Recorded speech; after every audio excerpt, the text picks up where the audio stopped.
Here in Washington, and welcome to Meet the Press Daily. Attorney General Bill Barr did something extraordinary today on Capitol Hill. He didn't just say what the president wanted to hear, although he did do that.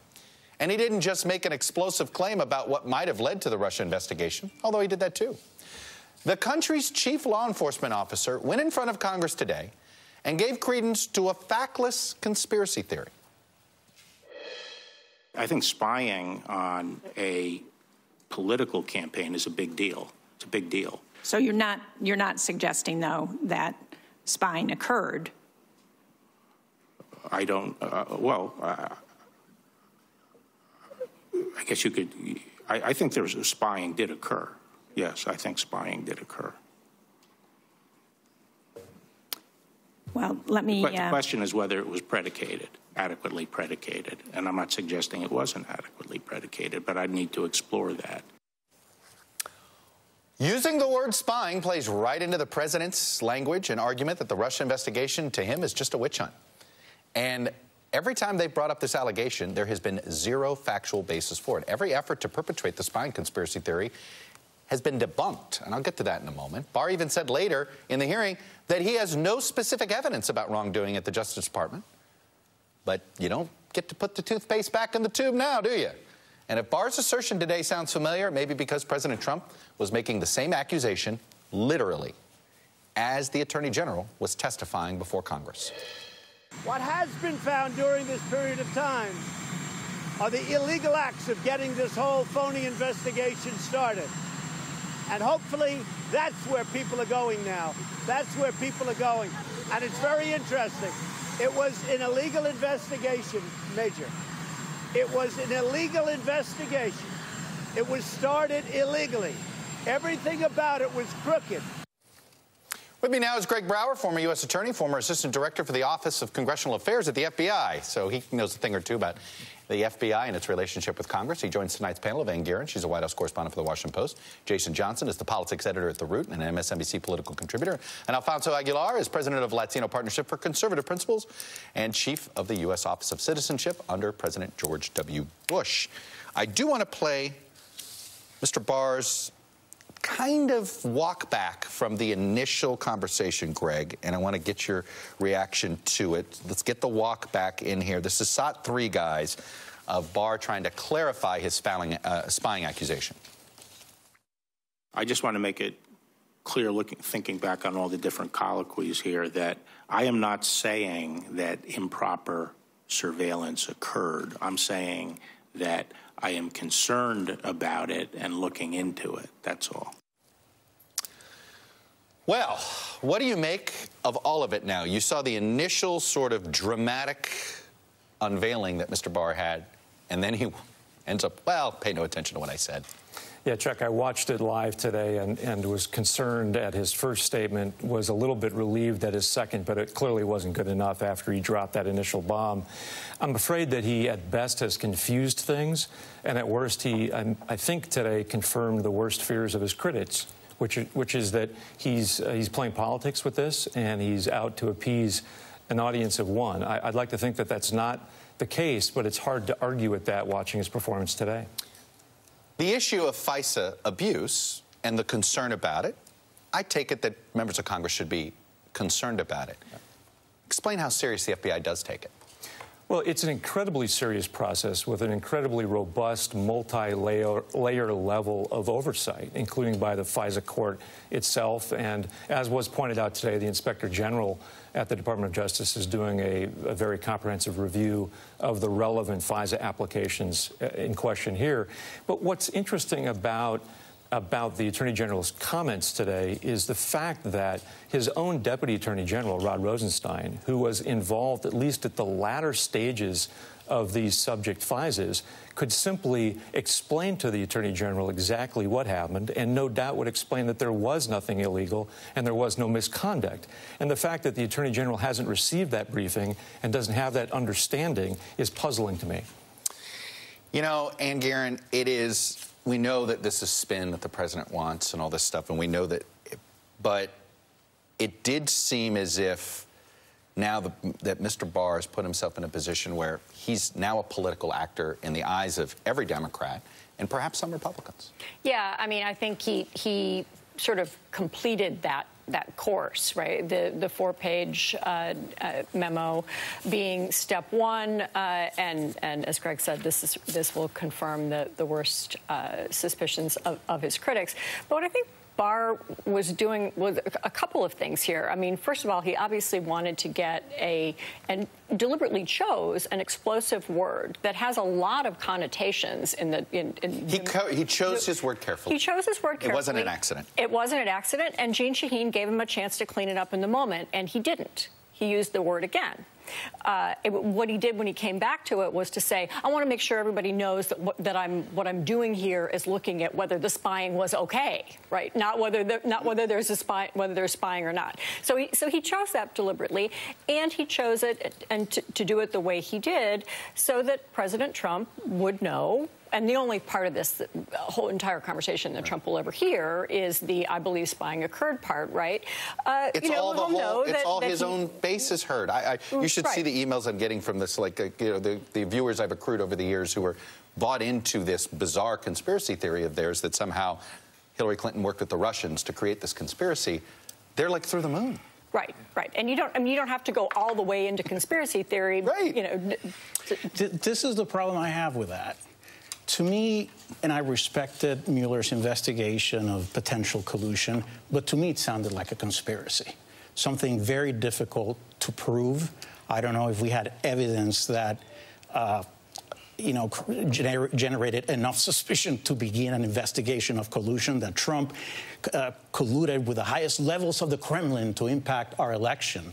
I think we have enough evidence to at least have concern about how the counterintelligence investigation began and on whether there was some improper surveillance. He said during the testimony that he did have some additional evidence that he wasn't ready to share. He also said he wasn't going to open an investigation. Here was the other bizarre part, though. He laid out an allegation and then said, I'm not going to investigate it. That means you don't believe the allegation. If it's as serious as he claims, then actually you're the Attorney General. Your words matter here. Right. It was very Trump-like, wasn't it, Chuck? It was like some people are saying, a lot of people are saying, but with no evidence. He's not a pundit anymore. Right.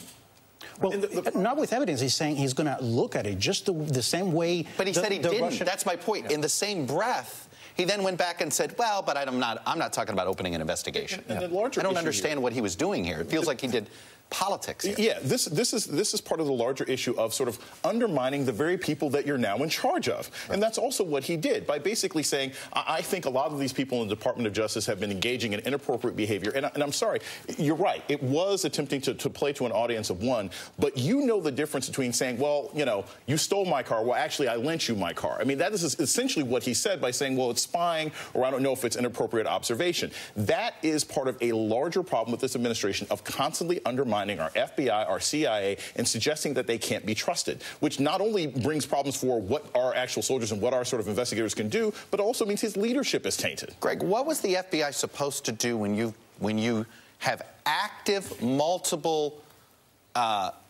attempts of Russians clearly trying to infiltrate the Trump campaign? Pure and simple. That is, we are debating whether the Trump campaign knew what was going on.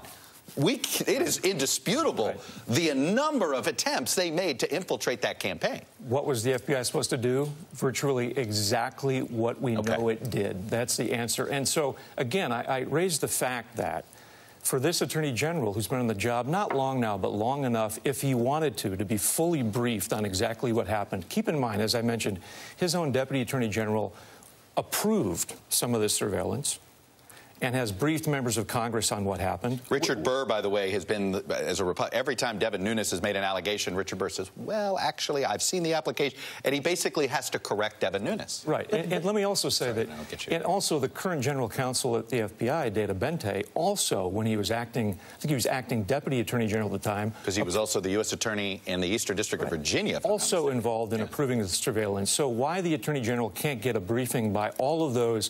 It's not just, as he suggested today, that, well, I'm not criticizing the FBI, I'm criticizing certain former leaders. No, he in effect criticized his own DAG and his own general counsel of the FBI today. And in defense of them, there is no evidence of any wrongdoing. at all. Alfonso, I guess the question here is, why, if you believe that things were started under political suspicion, right? That's the charge from the right. Why act so politically? I mean, I'm sorry. What he ended up doing is two wrongs don't make a right here if you believe a wrong happened. It was the most articulate way to say it. Clearly, it wasn't. It wasn't the appropriate timing when the president, had just... but he chose to do it this way. They knew what they were doing. They didn't. This isn't an accident. Well, how do we know that? Do we know that for sure? I mean, we're speculating here. My only point is this. I didn't like the way he said it, but... If there are, I don't think he was talking only to an audience of one. There are many who question how this investigation began.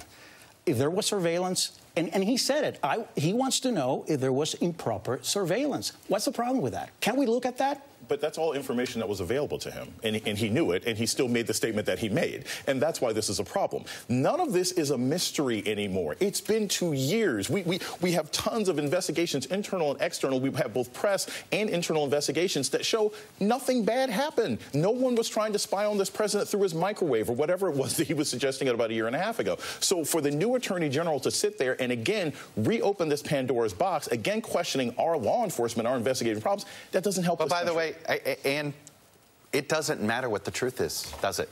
I mean, I hate to say this now, but that's the whole point. It feels like that basically the Attorney General gaslit the country. Yeah, I mean, it matters to me. It matters to you. It matters to those of us who are going to report it. But what I mean is that it's not going to matter. Whatever the truth is, people have already decided. Yes, absolutely. I think that's completely fair, and it's something that Barr knows going in, as did many of the people who, senators who were asking him questions today, that the country's mind is made up here, and and Trump was able to before, during, and after the Barr testimony, continue to put out his version of it, which he called this phony, crooked, treasonous, and illegal, like 5 times today. The people who believe that with him will hear only that, and will hear Barr's words as further evidence of that. People who don't will see it the opposite way. I want to transition to another piece of news he made, which was we did finally get some questioning on the decision he made to not recommend an obstruction of justice charge against the president. I want to, guys, I'm setting up SOT 2, but I want to let people know that Barr himself did say he had a conversation with Mueller about why he didn't make the obstruction charge, but he said he would explain what that conversation was down the road. But here's an exchange between Chris Van Hollen and Mr. Barr. I'm asking you whether you agree with Mueller that there were difficult issues of law and fact in making that assessment. That's not a question I really can answer until I think. Well, you did it, but you looked at the report, right? And you looked at the evidence of the report, and you made a decision. And you said that the president's not guilty of. Did you agree with Mueller that there were difficult issues of law and fact? I'm going to give my reaction and comments, about the report after the report. Well, it would have been, but you put your view of the report out. It's that last point I want to pick up. Has Barr already basically put his thumb on the scale without telling us how he came to the conclusion? Chuck, that's what's so confusing about this is, as I've said before, Bob Mueller's the last guy that any of us who are DOJ veterans would expect to hand off a tough decision, as apparently happened according to that March 24th letter. And Bill Barr, frankly, is the last guy who should take on that decision, given the criticism of that memo he wrote. So none of this makes sense. I think both of them are going to have to testify. The report is going to have to be produced. They have a lot of explaining to do. It doesn't make sense. He didn't have to make this decision. He could have waited. Barr could have waited on all of this until he was ready to release the report itself. Making the decision without letting anybody else read the report seemed to be the suspicious decision. I don't think so. That's his constitutional responsibility. He saw the evidence. He reaches a conclusion. We're going to see in a week, he says, the report. And he did say, and I think that letter that he sent was very objective. He said, Mr. Mueller said that there was evidence that shows obstruction of justice and evidence that proves that there wasn't obstruction of justice. So he's basically telegraphing to Congress that there may be evidence there that could prove the charge of obstruction of justice. But he concluded that there wasn't. So we're going to continue debating this, but it's his conclusion as the Attorney General. We just don't know if Mr. Mueller was putting it in that situation because he knew it was a decision that couldn't be made at justice, that only, according to the Constitution, could be made by one entity, Congress. Well, when it comes to the President of the United States. And I think the other part is we also have to look back. All of this is also tainted because we already knew what Barr's opinion was, right? We already knew a year ago when he said he didn't really believe in this investigation. And here's what happens, both the problem with the letter and a lot of the other decisions that he's made. Look, when you come to an answer this quickly, you know, it's like in sixth grade math. They say you got to show your work, right? He gave us this 4-page document, which is supposed to explain 400 words. No. If he had given us more information from the beginning, I think he could have prevented some of this. But Jason, the report's going to be color-coded. Well, exactly. With lots of pieces and bells and whistles. We're going to have part of the issue. Report. Congress, if the evidence is there, Congress could still proceed. No doubt. And if there's evidence there that they find troubling. Here's the thing, and I got to let it go here. The president has successfully muddied everything that he wanted to in the Mueller report, and nobody has yet read a single sentence. That's the fact. That's the world we live in right now. How we got here, we can all speculate as to the motivation and how we got to this point, but this is where we are. Greg Brower, thank you very much, sir. Panel, you guys get to stick around. Wait till we get to health care. Up ahead.